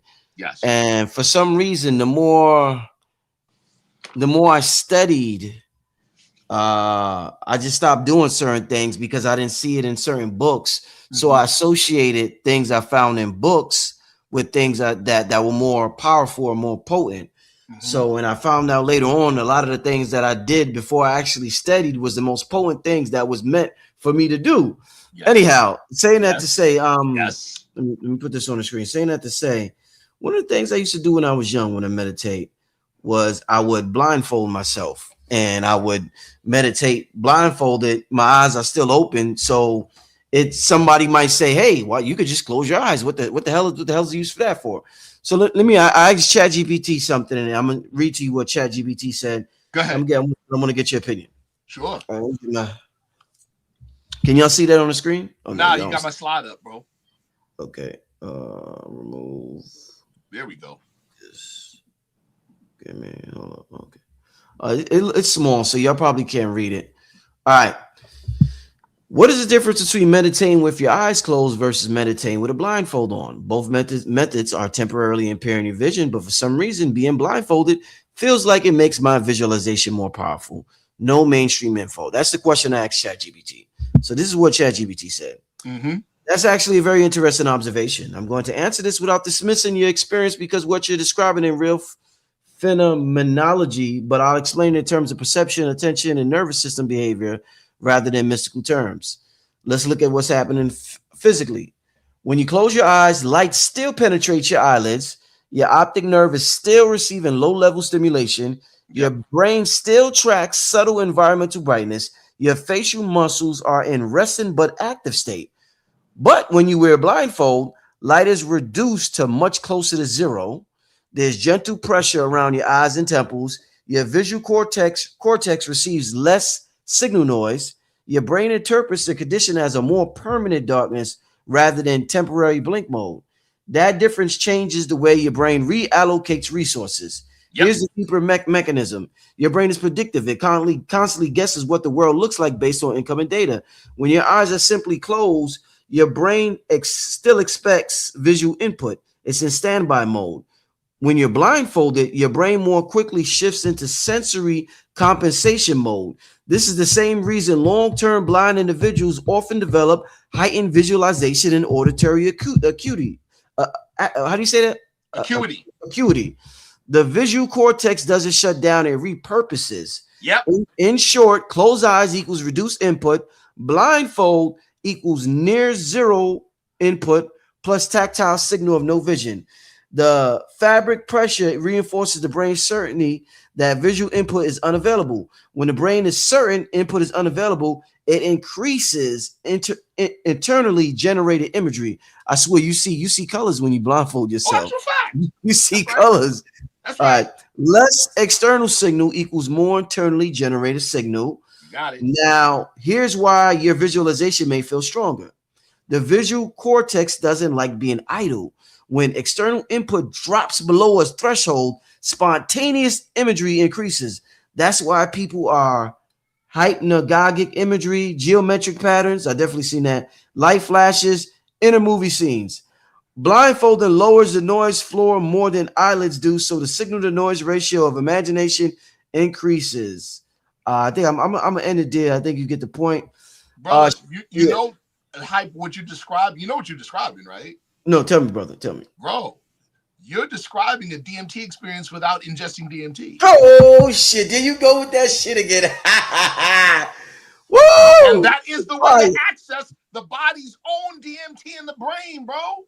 Sensory deprivation. That's a fact. Yes. Yeah. I would have y'all try it for yourselves. Y'all see exactly what I'm talking about. It's like it's complete darkness. Yes. So your brain is forced to produce more melatonin because it's complete darkness, right? Yes. Man, brother, listen. Okay. How many of you all, when you watch Stranger Things, actually did some diving into the actual Montauk experiments? The Montauk experiments involved a number of things. It involved, first of all, dealing with children. Why are we dealing with children instead of adults? Because the minds aren't as fixed. Right. And because of what they were suggesting to adults, would probably seriously, right? The minds won't be able to take it, right? Unless you develop the mind a particular way. Secondly, so it's dealing with children for that reason. Secondly, right? They're using through chemical means psychological enhancement, right? Thirdly, sensory deprivation, right? Fourthly, psychotronics and radionics and psionic machinery. All four of these together were part of the experiments. See? Start with children. Utilize mind-altering substances through chemicals, right? Sensory deprivation and radionics to enhance the psi abilities. Now, of course, there's more detail to that, but that's the general. Those are the general working tools for the Montauk experiments, right? And if you did any research, right, you'll find that some of the results or some of the things they were looking for, of course, you know, there are a number of things that took place. You know, bilocation is one. You know, what's the word? Teleportation, and the breaching of dimensions and the ability to bring things from one dimension to another. Now that's fire. That's what shut the whole thing down. Because somebody brought something through and that thing started tearing people up. And it's like, oh, not only we shutting the whole thing down, we're abandoning the whole area and roping and, you know, and fencing it off. Yeah. Are you bringing something from another dimension? Like, let's say you had a dream about a gold coin, and then the next day you find a gold coin something. Was that gold coin brought in from another dimension? Is that what you're talking about, or is that something different? Well, the example you're talking about, it's possible, or maybe not, or maybe you just created the conditions for the gold coin to be there. Somebody dropped out of their pocket and you saw it. So either way, on a greater or smaller level, you thinking about it ahead of time had a hand in its manifestation. That's a fact. Now, what we're talking about is literally breaching holes in space-time, and something that's on the other side of the universe ends up over here. You know, in some of them books that I read, what's this guy name? What's the Mount Shasta guy? The I Am books. Oh, you're talking about those guys? Yeah, the Mark Age organization. Yeah, but it's a certain dude that he got the book. Saint Germain. Oh, okay. Yeah, well, they channel Saint Germain. Yeah, they channel Saint Germain. The guy's name is Mark Probert. The guy, you know, that's his name? The I Am group. Yeah. Go ahead. Okay. You think they for real? You think they Oh yeah. They really be channeling Saint Germain? You think? Well, okay, yeah. Could Saint Germain and other people? Yeah, I do. Okay. I do. Channeling, listen, channeling ain't. How many of you are familiar with Mutwa Credo? He passed away. Credo Mutwa. Yeah, Credo Mutwa. Yeah, you familiar? Yeah. Bro, they were talking about all this stuff, like, been talking about it, but watch this, and this is an indictment on us. You know, Credo Mutwa was talking about quote unquote aliens. He didn't call them aliens, though. He didn't say they were, he talking about reptilian types and all other types. He's talking about all this stuff. The craft, the intelligence, all of this stuff. But because he was from the continent, see what I'm saying? Right. It's an indictment on us. We'll believe every case before we believe Credo Mutwa. How about that? No, facts. But let me run this by you real quick with Saint Germain. Sure. One of the things he said was when you really tapped into the I Am and the potential of the I Am, yes, that people have manifested gold out of thin air. Like let's say you a gold bar, like that's the level of manifestation we need to get. Like right now, possible. I could just go like this and boom, there's a gold bar. Brother, like that's entirely possible. There's a European by the name of Baird Spalding. He was a Christian missionary during the turn of the century, World War I, and he went to India to save these poor Indian infidels with Christianity, right?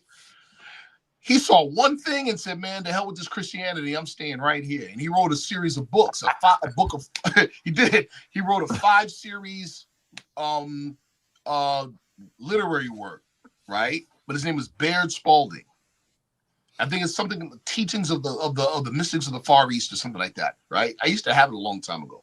Anyway, he talks about, he relays an incident where these students of this one master were trying to show him their skill, and they gave him an orange seed, right?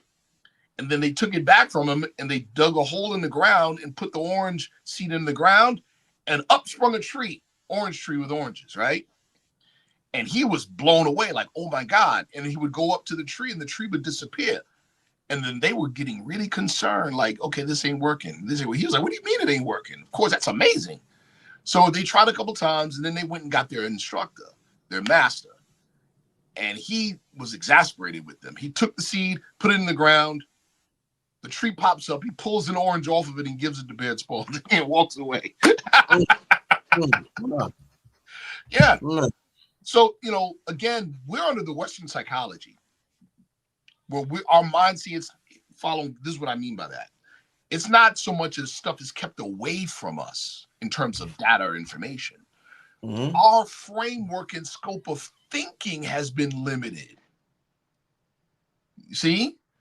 Our scope of thinking has been so limited that we don't think anything outside of that scope is even possible. So we don't look. And if we see it, we say it's make-believe. It's not real. See? So it's not so much as we've been limited as to what we think about. We've been limited by how we've been trained to think, how we think. Mm-hmm. That's it. Mm-hmm. We've been, think about it. Think about this. And this is well known what I'm about to say. What's the only old world African nation that wasn't colonized?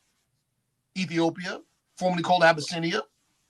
Mm-hmm. When they were fighting the Italians, do you know, listen close, people, that our brothers over there were training wild animals, including bees, to attack the Italians?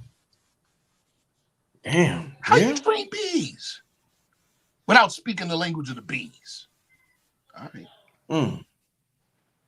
That ain't a secret. That's well known. Yeah.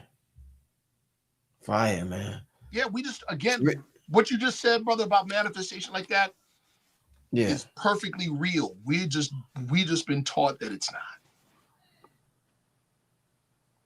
not. And all you got to do is believe in the possibility. Yo, I think I asked you this before. Was Saint Germain, because you know they got him looking like Jesus in all them books. Do you know what's the history of Saint Germain? Because that dude, he got some fire shit, but they got him looking like white Jesus. You know how white people do. But of course they do. I'm not listen. First of all, listen. Let me just say this real quick. When you see Europeans do that, don't be mad. That's intelligent what they did. Yeah. Don't be mad. I got you. Yeah. Don't be mad that they bleached out your people. Don't be mad. That's a sign of intelligence. What does it tell you to do? Yeah. My Saint Germain got an afro. No, real talk.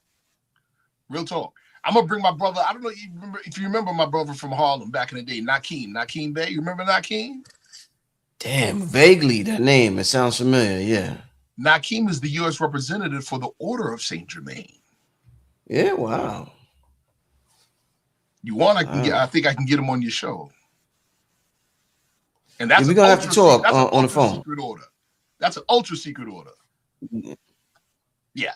Yeah, I think we're gonna have to set that up. Yeah, he's the U.S. representative for the Order of Saint Germain. Like I know a little bit, but I'd be playing myself to be talking about something I know a little of. You know, I mean, I do know what I do know about the mythos, and mythos doesn't mean false. Mythos means pattern. The mythos of Saint Germain is like the mythos of Cagliostro. It's like the mythos of There's a number of these types. We could say that Simeon Toko was a manifestation of Saint Germain. Wow. Yeah.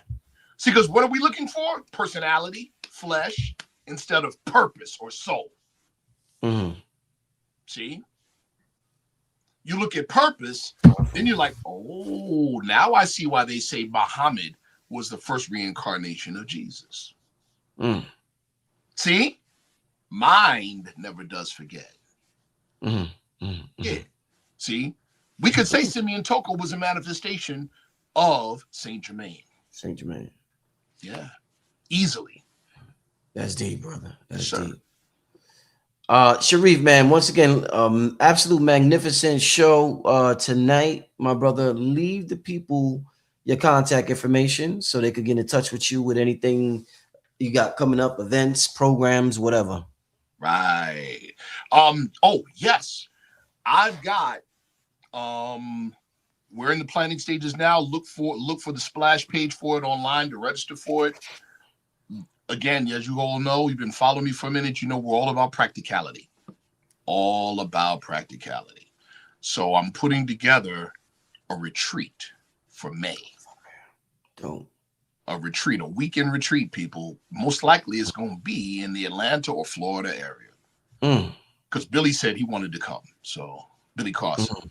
Yeah. The retreat's going to be 3 days.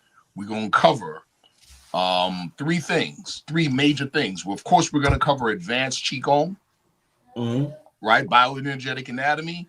We're going to cover intellectual and practical. So we're going to cover theory and practice of the use of monoatomic gold. We will have it there. And how to make it. How to make it. And we're going to introduce the Afro-Atlantean current. The Afro-Atlantean current, in other words, initiation into the first degree of the Monastery of Seven Rays. Afro-Atlantean, that sounds powerful, man. That's real. It's a real thing. We're talking about a secret order that preserves what we call the Afro-Atlantean current and is designed specifically to attract the incarnating souls of the old Atlantean priesthood. That's dope, my brother. Yes, sir. So that's what we're going to cover all 3 days. Indeed. Sharif's links is in the chat. King Simon has been sharing them throughout the show. So shout out to King Simon. Yeah, appreciate you, King Simon. You can find me on Facebook. Oh, there we go. Yep, there we go. Appreciate you, bro.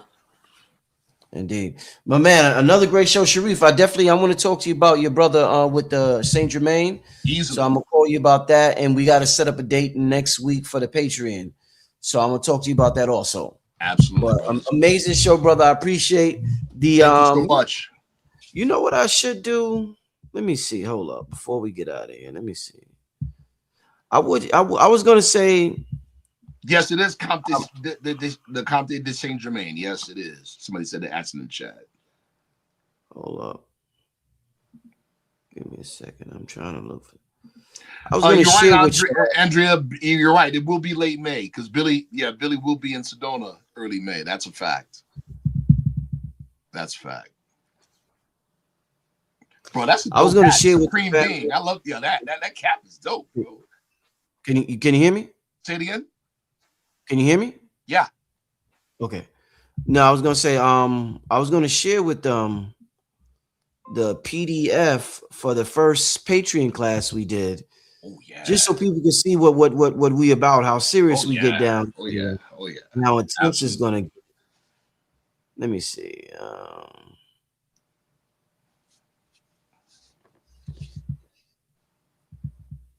Yeah, I'll share it later on, y'all. I'll share it on a YouTube post, because I'll share. That was kind of a deep dive, but we're gonna take it further with the next one. Indeed. Hey, Sharif, thank you, my brother. I'm gonna talk to you soon, my brother. Appreciate you. Thank you so much, bro. All right, brother. All right, peace.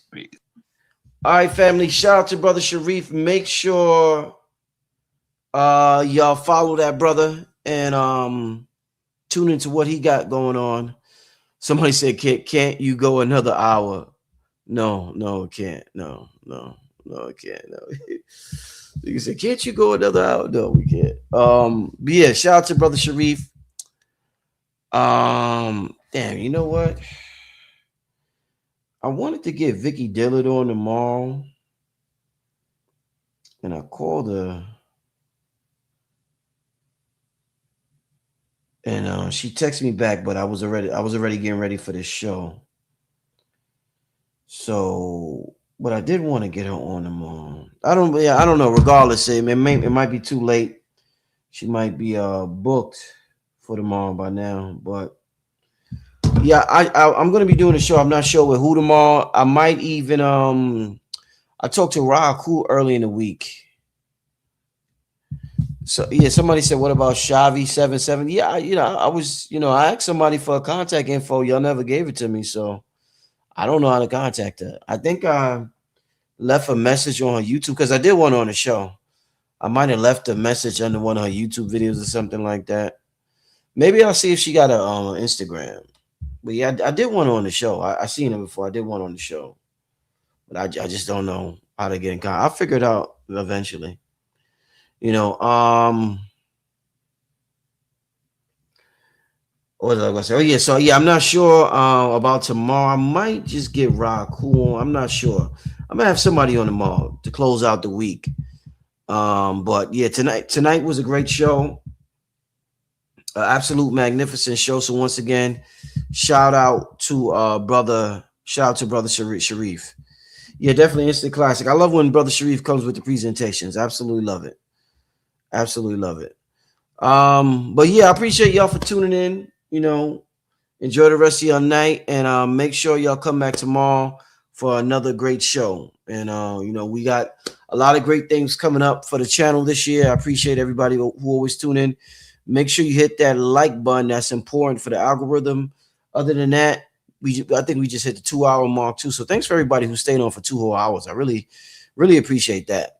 But I will see all of y'all tomorrow night, Friday night. All right. Everybody have a blessed night. Peace.